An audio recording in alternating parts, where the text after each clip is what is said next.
It is our duty now to begin to lay the plans and determine the strategy more than the winning of the war. It is time to begin the plans and determine the strategy for winning a lasting peace and the establishment of an American standard of living higher than ever known before. This republic had its beginning and grew to its present strength under the protection of certain inalienable political rights, among them the right of free speech, free press, free worship, trial by jury, freedom from unreasonable searches and seizures. They were our rights to life and liberty. We have come to a clearer realization of the fact, however, that true individual freedom cannot exist without economic security and independence. Necessitous men are not free men.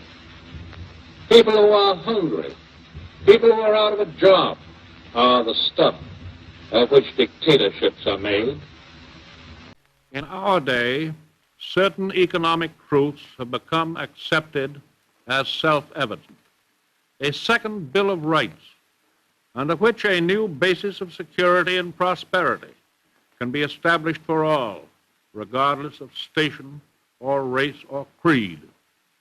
Among these are the right to a useful and remunerative job, the right to earn enough to provide adequate food and clothing and recreation, the right of every farmer to raise and sell his products at a return which will give him and his family a decent living, the right of every businessman, large and small, to trade in an atmosphere of freedom, freedom from unfair competition and domination by monopolies at home or abroad, the right of every family to a decent home, the right to adequate medical care and the opportunity to achieve and enjoy good health, the right to adequate protection from the economic fears of old age, sickness, accident, and unemployment, the right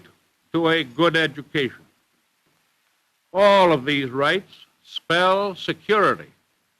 And after this war is won, we must be prepared to move forward in the implementation of these rights to new goals of human happiness and well-being.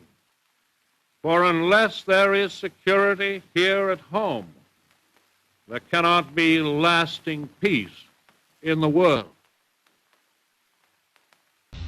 One of the great American industrialists of our day, a man who has rendered yeoman service to his country in this crisis, recently emphasized the grave dangers of rightist reaction in this nation. All clear-thinking businessmen share that concern.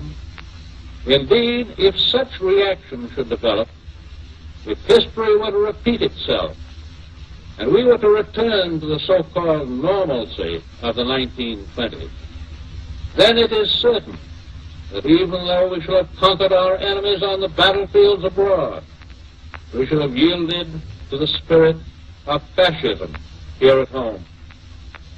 I ask the Congress to explore the means for implementing this economic Bill of Rights, for it is definitely the responsibility of the Congress so to do, and the country knows it. Many of these problems are already before committees of the Congress in the form of proposed legislation.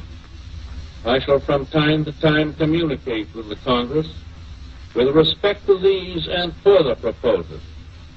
In the event that no adequate program of progress is evolved, I am certain that the nation will be conscious of the fact